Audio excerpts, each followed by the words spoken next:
Welcome back to the newsroom. I am Joy Uchedim, and these are the stories we're tracking at the moment.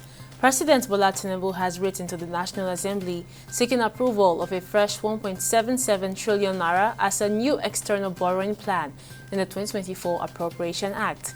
If approved, the loan will be used as part to finance the deficit of 9.7 trillion naira for the 2024 budget. This is as the Central Bank of Nigeria recently said the federal government spent $3.58 billion servicing the country's foreign debt in the first 9 months of 2024. And the Senate on Tuesday has dedicated its plenary session to honor the late Senator Ifeanyi Ubah, who represented Anambra South in the National Assembly.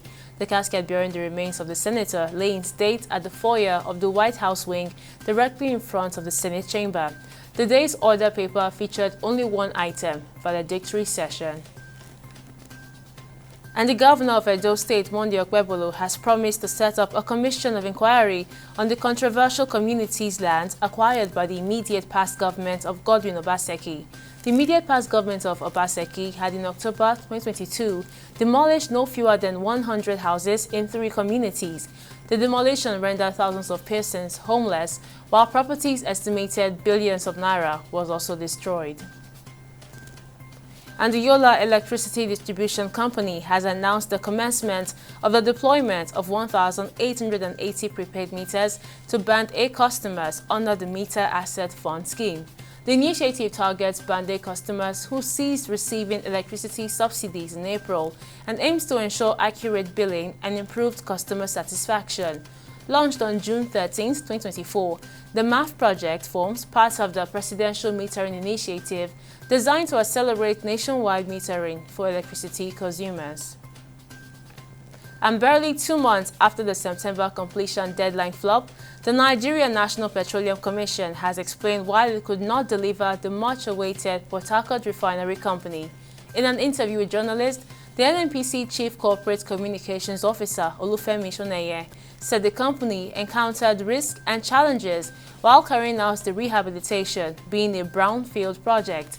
He noted that the NNPC began the commissioning of critical equipment and processing units after the mechanical completion in Nigeria.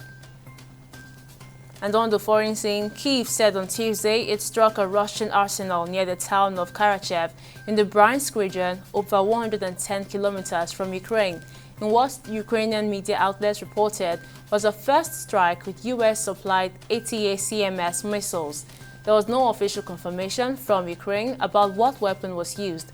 The military's General Staff and Military Intelligence Agency did not immediately reply to questions for comment. And finally, on sports, Thomas Tuchel is taking over an England side with all of the tools to win the 2026 World Cup, saying departing interim manager Lee Carsley.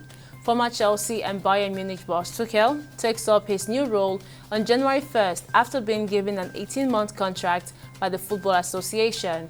The German's primary mission is to win the tournament in the United States, Canada, and Mexico in 2026 and end England's long and painful wait for a major trophy. And those are the major stories from our newsroom at the moment. We'll bring you more updates at 6 p.m. See you next time.